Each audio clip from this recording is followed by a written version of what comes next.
Mary Jo is from Stony Brook University.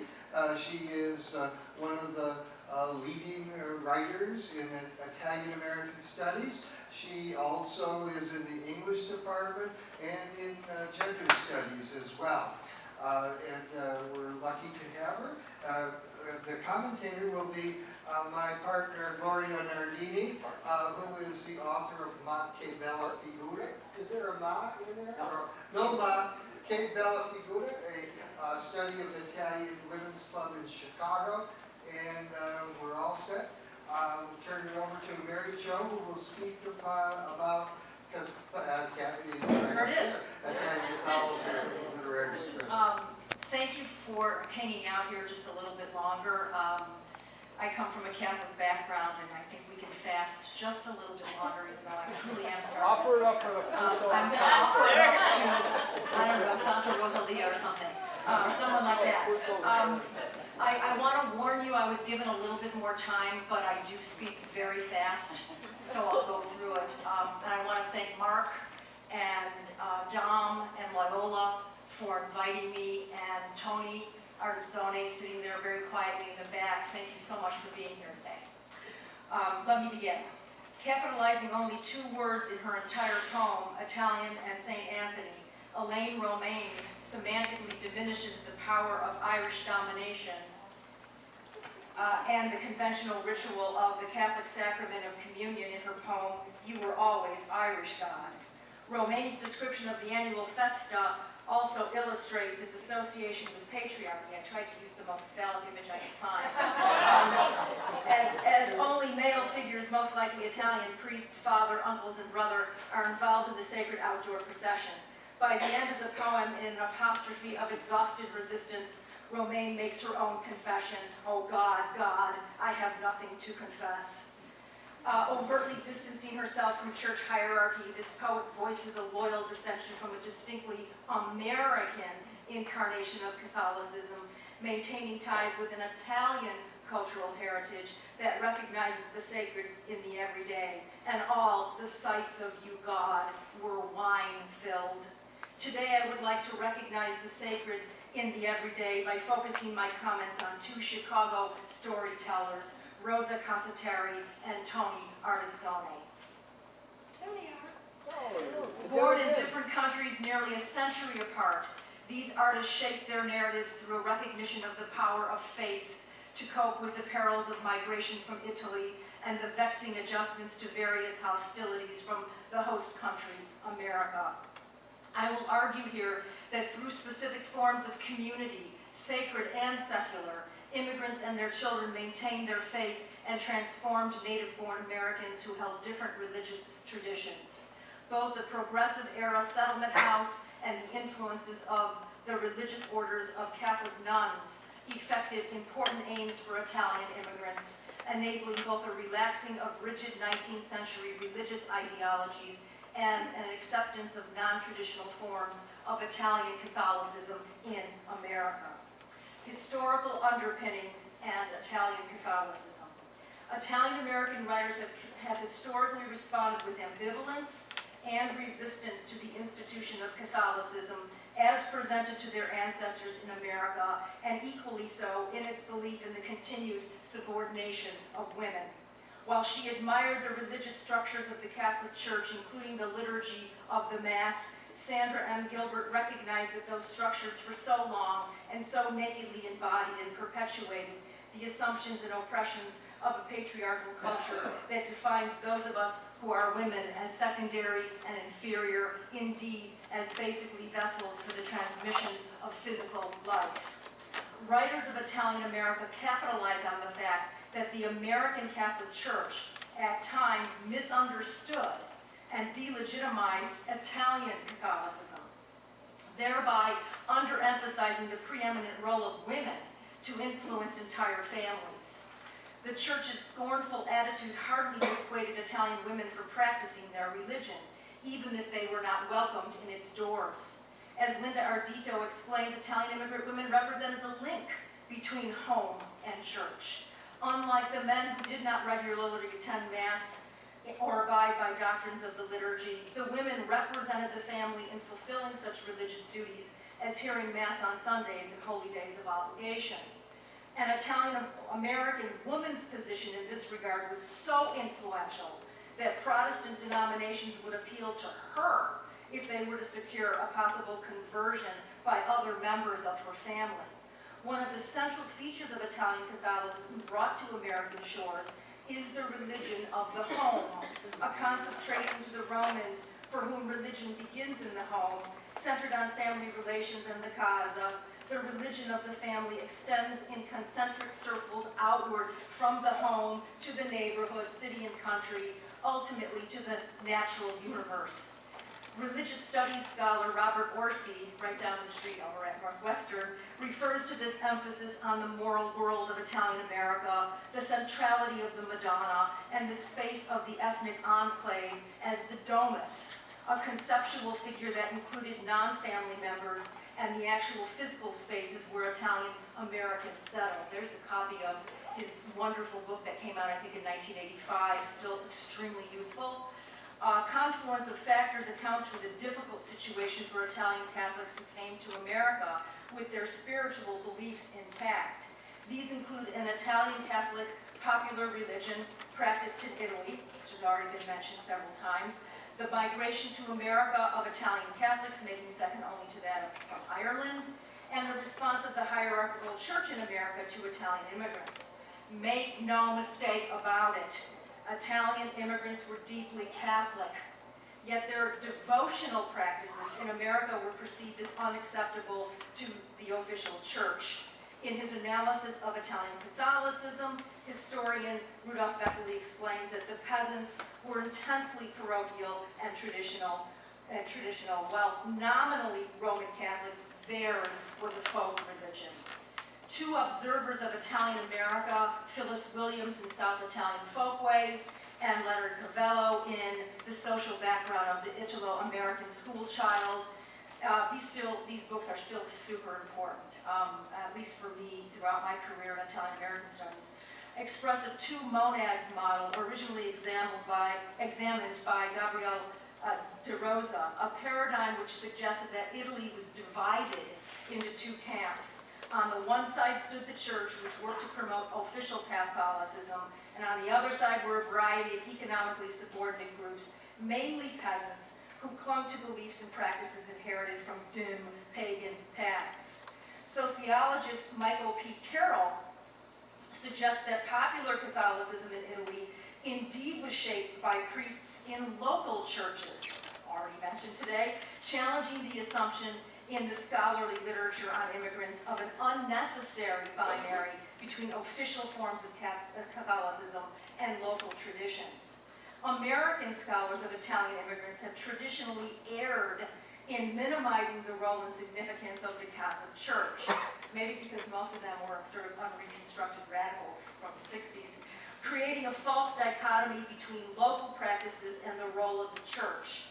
Offering a transnational perspective on the relationship between Rome and U.S. Catholics between the years of the Risorgimento to the rise of fascism, Peter D'Agostino, already mentioned today, in contrast to earlier disclaimers made by perceiving a dialectical relationship between the institution of the faithful, explains that modern Catholics within states forged an imagined community with myths, shared symbols, and a calendar of prescribed rituals. The Holy See in the Eternal City was the center of this community. Migration to America brought Italians in conflict with their religious practices in an entirely new way, increasing the tendency of scholars to separate official Catholicism from the popular brand of religion practiced by subaltern peasants throughout all of 19th, early 20th century Italy. The story of Rosa Casateri, a northern Italian orphan from Lombardy, epitomizes the coexistent links between popular forms of Catholicism and proscriptive ideologies of church authorities in 19th century Italy. Rosa's adoption of the Madonna as her true and only mother, a paragon of liberation and justice, enables Rosa consistently to emulate altruism toward others, regardless of her own suffering and poverty. plenty to confess. Rosa Casatari's faith and the piety of folklore. Guided by verbal markers that defined her life, Rosa's prowess as a teller of tales emerged from the communal and spiritual traditions of her rural peasant culture absorbed in childhood. Several voices inform the tales Rosa tells to Marie Hall Etz, her interlocutor at the Chicago Commons Settlement House, where Rosa worked as a cleaning lady for 40 years. Chicago listeners hear Rosa's old world, ooh, there's the Chicago Commons Settlement, that's one of the pictures, tale-telling traditions of the stables, where such stories took place in her Italian community and which were influenced by conservative religious principles and a rigid caste system. Rosa's personal stories to Marie include narratives about justice, with prolific illustrations of the inequality between the classes, and about divinity, influenced by folk religious beliefs in the supernatural and immanence of the divine, especially the Madonna, who becomes Rosa's most treasured listener.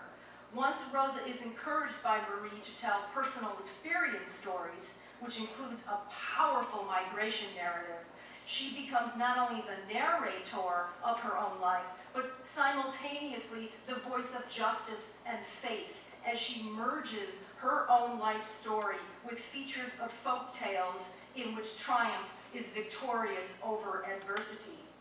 Rosa's connection with storytelling began in utero. Orphaned at birth in around 1866, Rosa is left at a baby depository in Milan.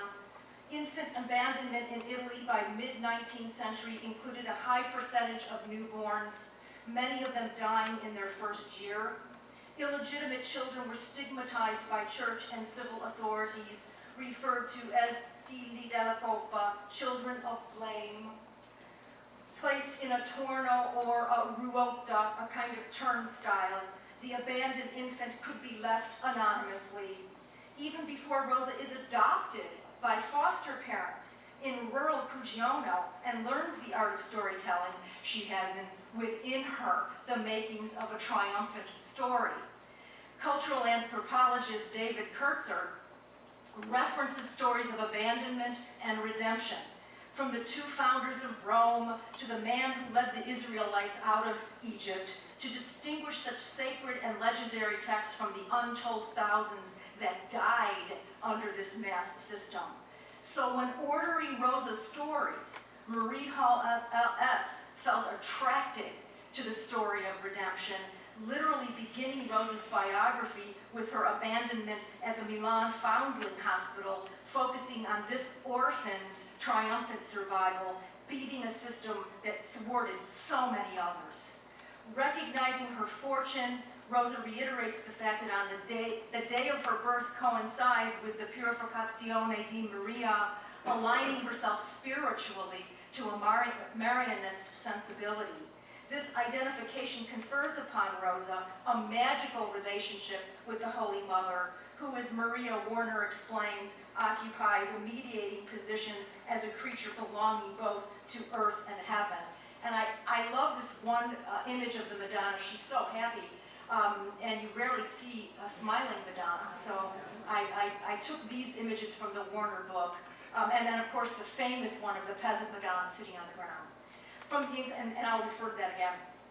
From the enclosed confines of the Ruota to the literal jail in which Rosa was placed after her biological mother claims her, Rosa's body was unceasingly subject to brutal surveillance and the regulatory controls of religious and civil authorities. Through a combination of ingenuity and verbal skill, Rosa manages at age 6 to escape a dire situation when she retells the story of her triumphant escape from her birth mother, using the practical realism of the peasant to accept the fact that her birth family didn't love her. Rosa subsequently tells another equally inspiring escape story from Missouri to Chicago after she migrates to America, making this flight comparable not only to immigrant narratives, but also to female slave narratives, demonstrating a coextensive relation between transcendence and communalism.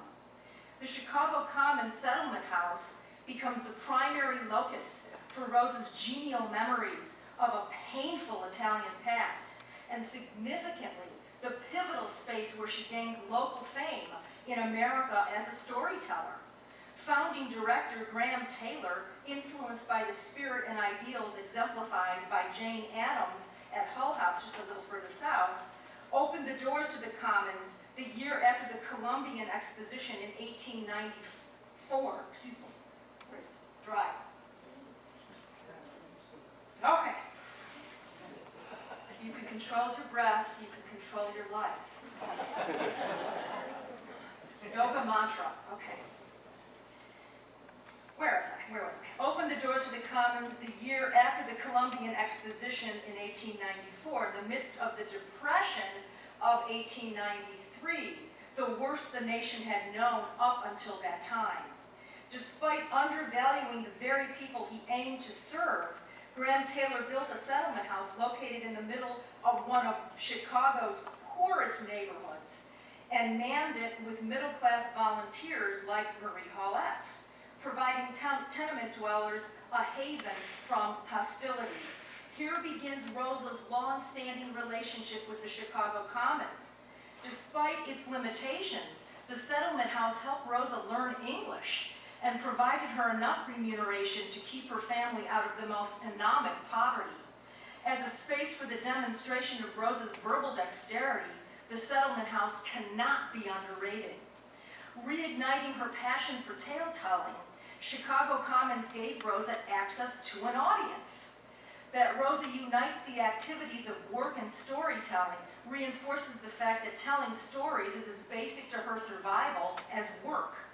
Before she is fully fluent in English, Rosa recalls the trepidation she felt when invited to speak to middle-class tenants living at the Chicago Commons. Inspired by versions of Italian folk tales originating from the great tradition of commedia dell'arte, Rosa employs improvisational comedy and the performative art of gesturing and voice inflection to transform her listeners. That Rosa shares a story of the imminence of the Madonna is no small accomplishment for a minoritized person in early 20th century America who is an Italian, an immigrant, a Roman Catholic, a working class domestic, and not fully fluent in English. Rosa's own description of her personal feelings and verbal process bear full citation. I can't do justice to her, but I'll read it. Me, I was always the one that liked to entertain the people. So every noon, I used to tell a story to the other cleaning women in the Commons when we were eating our lunch in the kitchen. In that time, I didn't talk much English, but I acted out those stories so good that they understood me anyway. I made those women bust out laughing when I told some of those funny stories from the barn in Bucierno. One day, Miss Hill, the housekeeper, came and heard me telling. She was so crazy for the way I told the story. She went and told Dr. Taylor. Then Dr. Taylor found me one night and said, "Come in the parlor, Miss Cavallari, and tell the stories to the residents." Next page. Me, I felt like one penny the first time I went in before all those high-up, educated people, and I tried to talk, but I had to talk half in Italian. But I was so reverent and acted the story so good that when I was the sister seeing the Madonna come alive, all those residents raised up from the chairs with me. After then, I all the time had to tell the stories to everybody, to the women's club, to the man's meeting, to the boys' party, to the girls' party, to everybody. Sometimes when they had big meetings in Hull House, they would tell me to come there. One time, that university in Evanston made me come there and tell stories to those teachers going to school to learn the storytelling. I went everywhere. Isn't that great? That's one of my favorites, okay? Rosa Cassateri's storytelling expertise demonstrates the verbal power to liberate both working and middle-class listeners. The Madonna comes alive for her audience, the middle-class tenants, literalizing their transformation by standing up during Rosa's performance. Like Italian Americans' engagement in processions and feste, I've got one here from Hoboken, New Jersey. Rosa transfers her religious fervor onto non-Catholic audiences who respond to her performance as though observing the paraded statue coming to life themselves. And here's the second image that I found here from Uptown Chicago, 1985. Through storytelling, Rosa fulfills the function of ceremonial processions as she affirms her listeners' sacred membership in her community of faith. Like Rosa, they are not seeing the Lord, but the preeminent figure of Italian Catholicism, the Madonna, whose ministrations on behalf of Rosa empowered her throughout her life. Rosa's storytelling reflects the ubiquity of her voice that is once emancipatory and performative as she builds community and dilutes class and cultural distinctions, collapsing boundaries between sacred and secular. All this because of her vocal agility. Part 2. Nearly a century later, Italian-American writers continue to examine the connections between ethnic enclaves like those in Chicago and the effects of Catholicism on immigrant Italians to American shores. Chicago-born Tony Artizzoni is one such writer, and a canonical one for Italian-American studies. Artizzoni destabilizes, there he is, the given history of what has been called the Second Great Migration of Southern and Eastern Europeans to the Americas during the 40-year period of 1880 to 1920, before the 1924 Immigration Act. By turn of 20th century, Italy experienced a 50% returnee migration, keeping alive the localism Italian nationalists sought to overcome. But after the golden doors were closed, migrating Italian women experienced a new reality once reproduction took place in the diaspora, laying a foundation for incorporation into countries where migrants lived and worked. I'm helped there by Donna Gabaccia's work. Artizzoni's revolutionary Madonna, Anna. In the garden of Papa Santuzzu, Tony Artizzoni's tour de force was published in 1999 at a major publication house, Picador, USA, an imprint of Macmillan. In the Garden is a novel that pays homage to multiple literary traditions, offering a textual repertory that both overwhelms and delights as it initiates readers into a persistently elusive and magical world. On the back cover, a blurb reads this way: "Not since Christ in Concrete have we had a novel so rich in language, so strong in story, so vivid in its telling, and so filled with history that it can be read over and over again. In the Garden of Papa Santuzzu should be required reading for everyone who is or knows an American of Italian descent." If Fred Gardefei doesn't know how to write a blurb, I don't know who does, because these are the kind of blurbs, don't get me on my high horse here, that need to be on these kinds of books. It's that important. So thank you for that, Fred. Written for Chicagoland's Italian-American newspaper, Frannoy, this commendation by Gardefei also alludes to an early vocal ventriloquist of Italian America, Pietro di Donato, whose 1939 best-selling Christ in Concrete was an autobiographical Pilgrim's Progress. Artizzoni's textual repertory pays equal attention to narratives of Italian America as he does to European canonical authors such as Boccaccio and Chaucer.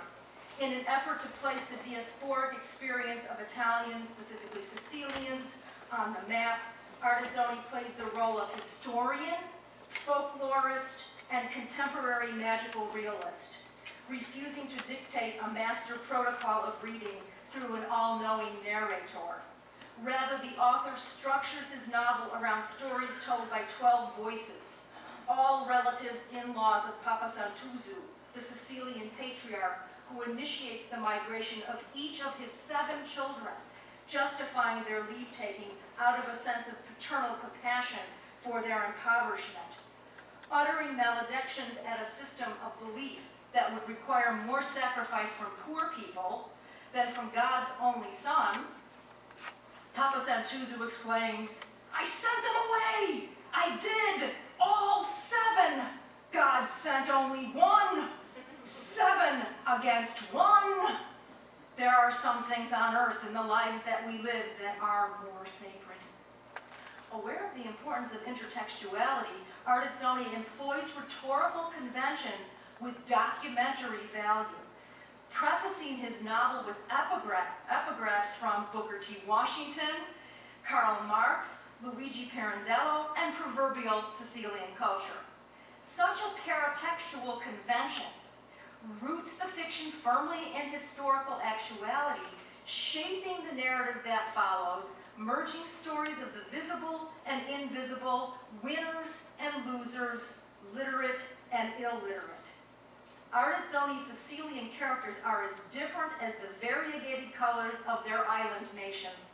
Yet they share a tradition, Artazzoni explains, based on the fact that the characters don't read, that they tell the stories they have heard and will tell again. Echoing, I put this up here, professional storyteller Gioia Timpanelli's comment that narrative time informed by storytelling mean that the story is conta e sarà conta, is told and retold. This is a lovely book as well, Gioia's book. Artazzoni extends his focus on justice, equality, and the rights of the poor in the voices of second-generational children born in America but bred on Sicilian folklore. The Black Madonna, his chapter, constitutes the longest and arguably most radical chapter in this long novel in its feminist contestation of the patriarchal Madonna of institutional Catholicism. Anna Girgenti, the daughter of Luigi and Cecina, is sent by her father to a New York orphanage after his wife in having a second child in childbirth. Nearly killing her father in self-defense, Anna shifts from defensive violence to a love of peace through a belief in equality and prayerfulness. As such, she inhabits a folk world in which the Madonna and saints resemble peasant men and women. As Lucia Chiavola Birnbaum explains, in the vernacular world of Madonna, closeness to the church signifies distance from goddess, God. Vicino alla Chiesa, lontana da Dio. And there's her, cover copy of her important book. As in many areas of the world, in southern Italy, there are places where a major object of worship is the Black Madonna, Mary, Mother of Jesus, in her aboriginal mother goddess aspect. Unsurprisingly then, the Black Madonna appears to Anna in 7 visitations, and I've tried to put several slides up here of different versions of the Black Madonna, in the chapel of the orphanage, enabling the young girl, despite violent protest by the white church fathers, to become the revolutionary spirit informing Artazzoni's novel. The ongoing conflict between the religion espoused by church doctrine and the spiritual experiences of subaltern people is encapsulated by the apparition of the shift-changing Madonna, who denies hierarchy and insists on her equal position as the Holy Ghost of the Trinity. And Jesu and I are twin souls, and one with God the Father. Constitutionally unable to tolerate equality, the priests respond to Anna's recounted description of the Madonna's appearances to her by parroting the received wisdom, spouting racist, sexist, and xenophobic comments. The priests are countered at every turn by a singular priest whom Anna describes as the dark young priest, who, for the sake of argument, challenges each insupportable assumption they make, reminding the men that Anna's experiences of seeing a dark-skinned apparition is perfectly in line with her native Sicily, closer to Africa than it is to Rome. Despite the Vatican's later refusal to acknowledge the miraculous powers executed by what the people in the neighborhood call La Madonna Nera, another image, Loretto, her shrine continues to hold sway over scores of pregnant women and sick and invalid children. In adulthood, Anna Girgenti spends years in East Africa doing missionary work and re-witnessing the miraculous apparition of the Black Madonna in the faces of the beautiful Eritrean people for whom it was my blessing to care. As Birnbaum explains, the indigenous goddess of old Europe merged with African, Middle Eastern, and Asian dark goddesses, and persisted in the Christian era in vernacular beliefs and rituals associated with Black Madonnas. The term vernacular connotes submerged beliefs visible in the everyday activities of peoples. Dismantling hierarchical and patriarchal institutions, Ardizzoni, through his creation of Anna Girgenti, insists on the fundamental vernacular belief in equality with difference, shifting from veneration of the crucified male to love of the living female, marking the beginning of, quote, God's third order, 2,000 years of rule by the Black Madonna, the Holy Ghost, and the third face of God. So, Madre di Jesu, Sposa di Dio, I am Mother of Jesus, wife of God. As justice is the central value that emerges from studying the Earth Mother, the appearance of the Black Madonna to Anna symbolizes the not-so-concealed figure of Justitia, the goddess of justice. Anna's private experience, her lived life, becomes the official public record of historical injustice perpetuated by the Church. The Church's refusal to acknowledge the efficacy of La Madonna Nera, renaming her instead Our Lady of the Orphanage, invites Ardizzone's sleight of hand when, toward the novel's conclusion, he offers tribute to the great and holy woman known more simply as Mother Cabrini. Founder of the Missionary Sisters of the Sacred Heart, as well as countless orphanages and schools, convents and clinics and hospitals, each devoted to the care of the poor and the needy, and particularly the immigrants from Italy. It is she, Mother Cabrini, in one of her clinics, who saves Anna's father, Luigi, from dying after being struck ill, working as a day laborer out west, having inhaled poisonous powders sprayed in the fields to guarantee high crop production. Despite the fact that Mother Cabrini was later recognized as a saint by the institution of the Catholic Church, she continued a life of unencumbered service to the impoverished and was known by the weak and disempowered to have supernatural powers. I like this book by Mary Frances Sullivan, helped me a lot on Mother Cabrini. The ongoing conflict between powerful institutions of church and government and the folkloric beliefs of poor peoples is encapsulated by a folk story in which the mother figure of Francesca Xavier Cabrini holds the higher power of moral law against the robber barons of American industry, Andrew Carnegie, John Jacob Astor, and John D. Rockefeller. Ardizzoni embraces the figure of justice through a folkloric vignette on Mother Cabrini, who is a revolutionary sister of the Madonna with a glowing face circled by a bright halo of stars. These are her papers when she became a citizen, and I wanted you to see them. And I think she became a citizen in Seattle at the age of 59. So it was exciting. She really went all over the country and did so much work. Final paragraph. Tony Ardizzoni challenges many aspects of formalized history and its religious equivalents, illuminating the limitations of the archive, the reliability of its recording, embracing instead the unofficial personal record that comprises his multivocal novel In the Garden of Papa Santuzu. Tying up his novel with the voice of a storyteller that frames the beginning and ending of his narrative, Ardizzoni's choice of the name Rosa to perform this activity is both homage and serendipity.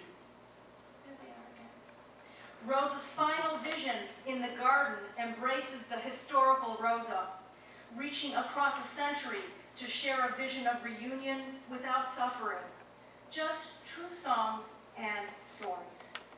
And I'm going to quote from Ardizzoni's last page of the novel, a couple of lines of poetry. And may the Holy Mother bless and heed most dear all whose eyes read these words, all those gathered here. Thank you for your kind attention.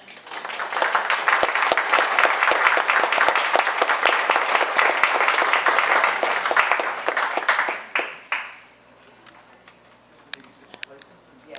Sure. Someone left their glasses up here, so you know.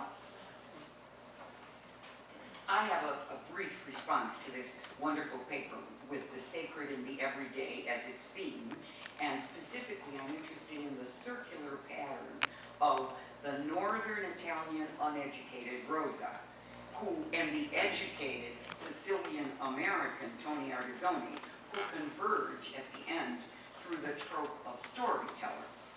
It is interesting for me to see these convergences because we recently finished, and you're going to see this later on in the day, a book called Italian Women in Chicago, for which I was an editor. And the fascinating thing to me is all of the evidence in this book about cultural Italian Catholicism that I had never paid much attention to till I read Mary Jo's paper and then went through it. All of these things that I refer to are mentioned in the book. Okay, a priest blessing the house before Easter, a ghost bride whose body has not decomposed, a section by Anne Sorrentino on how the kitchen, her Sicilian kitchen when she was growing up, followed the religious calendar, Halloween, St. Lucy, La Vigilia di Natale, many, many mentions of local festivals, fests, many mentions of thanks to Jesus and Mary, particularly Mary, for favors received.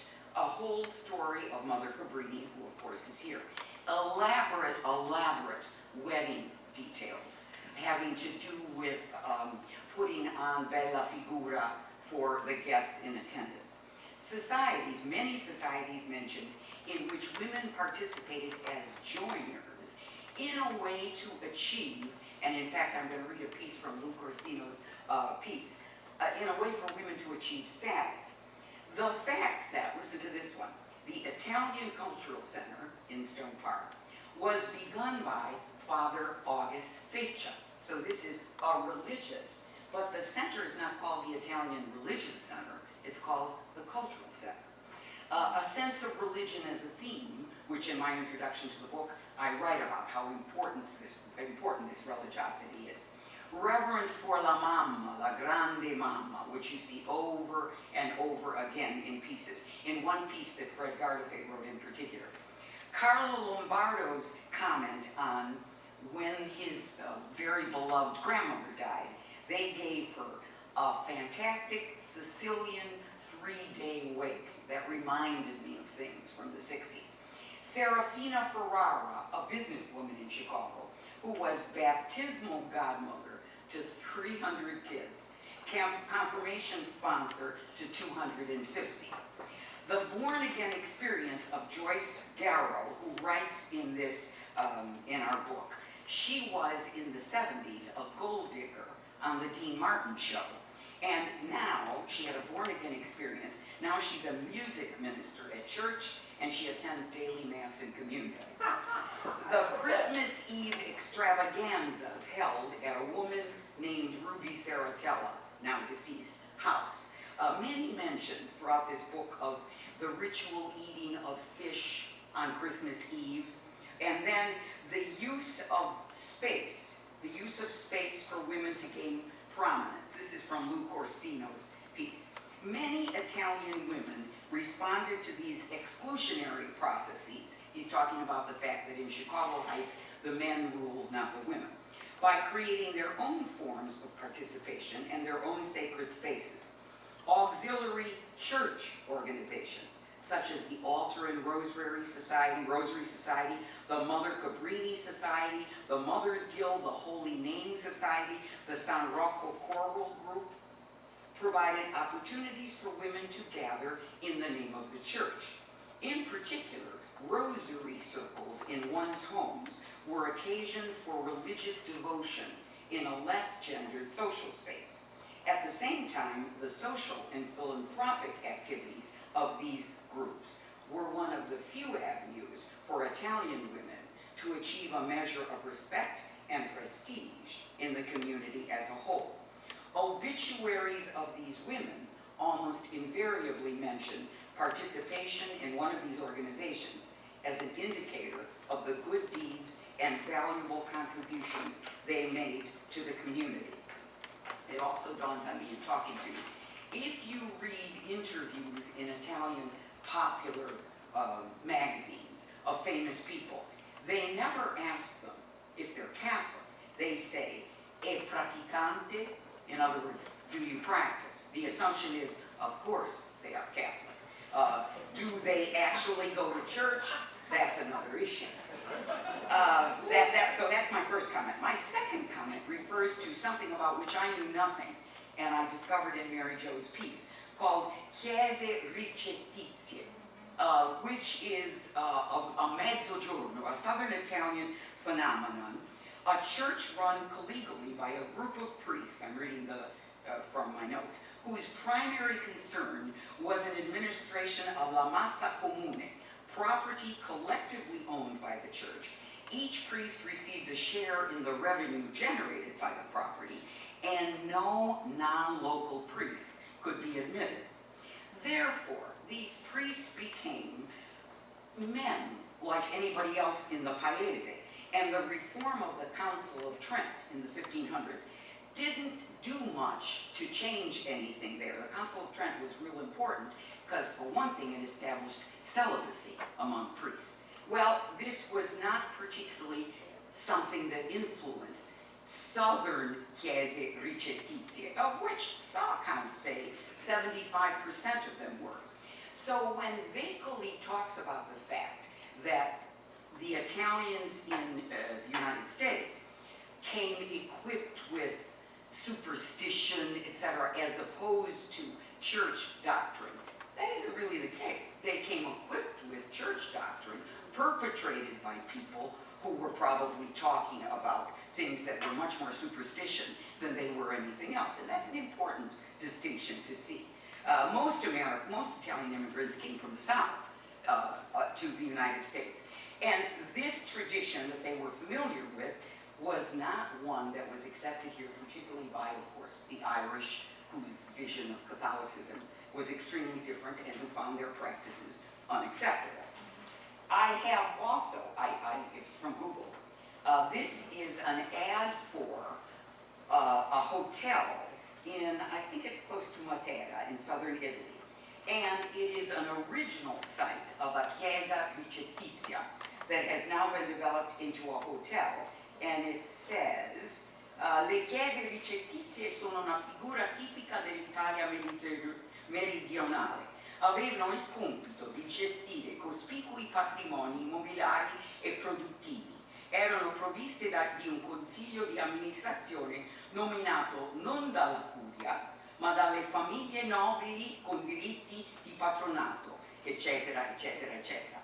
And the point is that these chiese ricettizie have now been redeveloped, or at least this one, as a place where people can stay in Italy. Okay, and then I have a third comment.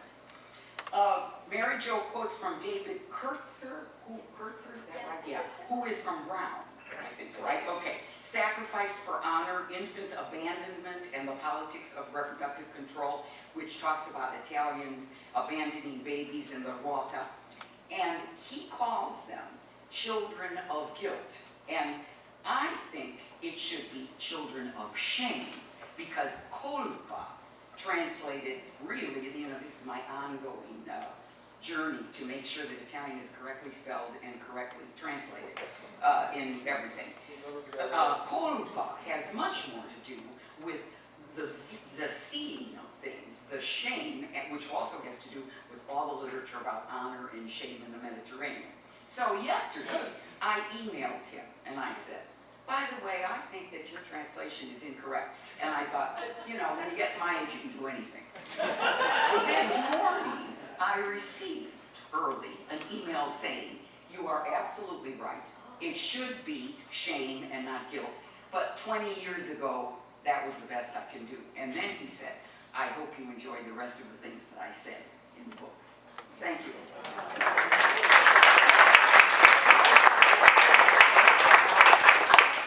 We have about 10 minutes for questions. Does anybody would like to ask a question to either to Mary Jo or to Nardini? Sorry. Yes. I tremendously enjoyed the presentation. I also, in light of the fact that for those of us who are Italianists and grew up in Italy and studied in Italy, like me, Madonna in Italian literature has been a very regressive figure, from Dolce Stil Nuovo to Dante and Petrarca. And Italian feminists have actually combated this figure very highly, especially because it has been then sort of taken as a very important figure for Mussolini's demographic politics against women in the 1920s and 30s. So I think it's extremely extraordinary that Italian-American women would reclaim a vernacular form and vision for this very important figure in Italian culture. But my question, I was very struck by one brief comment that you made on a possible parallel between some of the narratives by Italian-American women and slave women narratives. And I'm struck by the idea that in fact in African-American slavery writing the ascent from the south to the north of the United States, and writing is the emancipatory tool. And my question is writing and faith an emancipatory tool for some of the women you have? Did you just say writing faith? Writing and faith. Writing and faith. Yeah. One of the things I want to say about Rose is that she did not write her narrative. She had to tell it. And that causes a whole different problematic in the book, because her words are mediated through a Protestant-born, from Wisconsin, social worker. So I want to keep that in mind. And most, if not all, even though there were many that were anonymously written by white abolitionists, but the slave narratives that we know in the African-American literary tradition were written by African-American slave women. Or they were certainly authenticated in such a way that we can believe that now. And for the slave women, they made it very clear that their gaining of literacy was deeply connected to a form of liberty that gave them the ability to move from the south to the north. But I'm always thinking of sort of ways to sort of to enlarge the field of Italian-American studies, is to do these kinds of cross-cultural comparisons. So I often teach Rose's as told to autobiography alongside Harriet Jacobs' Incidents in the Life of a Slave Girl. So, and when I teach that, I often teach it in the framework of a course on African-American and Italian-American writers. And so that it enlarges the conversation. We're able to talk about how do women who are so disenfranchised regain community through storytelling. And that's just one of the ways I do it. Question? Picking up on what you just mentioned, I wonder if there are any studies you're aware of that sort of compare the focus on Bona in Italy to that in Mexico. Oh, that's a great question. I'm hoping somehow to weasel my way into an invitation when we do the Mexican part of the Loyola, because Our Lady of Guadalupe becomes a very important figure, and the way in which Mexican-American feminist writers like Sandra Cisneros, originally from Chicago, rethink her is to connect her to Mexican, Mesoamerican goddesses. So Sicilian and Italian-American writers, both men and women, are doing something similar. And can I just tell you one really brief anecdote? I'll be really fast. Several years ago, I was invited by Anthony Tamburi down to the university he was teaching at to discuss Catholicism in Italian-American writing. And one of the Italian students in the class scolded me by saying, why don't we have better writing? Why don't we have more like the Hispanic Mexican-American writers? Why don't we have a canon like that? Well, we need to get another Gloria Anzaldúa to do a kind of work that combines both the theory with the creative writing to enable that. And I think Italian-American studies is way beyond that now. I think that was what we've been trying to develop, because we have been doing it. But we need to do a better job of making those works better known. or blurb. Anyone else? About I figli della colpa. I don't understand, the translation was The translation was children of guilt. the guilt. Guilt. That's right, because the shame. Shame. Yeah, Because the shame colpa is that's outside the marriage. See, but shame Shame, implies a difference. Guilt is interior. It's a Protestant term. Shame is a face-to-face society like Italian society. okay.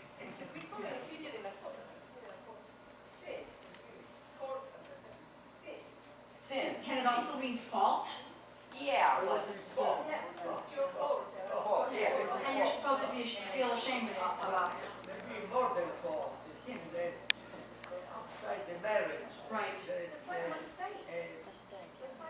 isolation. But mistake is so problematic, isn't it, that it can mean, right, that's what I thought. I'm not sure if I know. It has the sort of, exactly, there's been a tremendous amount written about shame in, was it Honor and shame. Honor and Shame in the Mediterranean. I can't remember the name of that, who wrote It was it. millions. Somebody else has to be there, or else you have to have the image of somebody else. Exactly, to experience the shame. Very good then. Well, let's thank our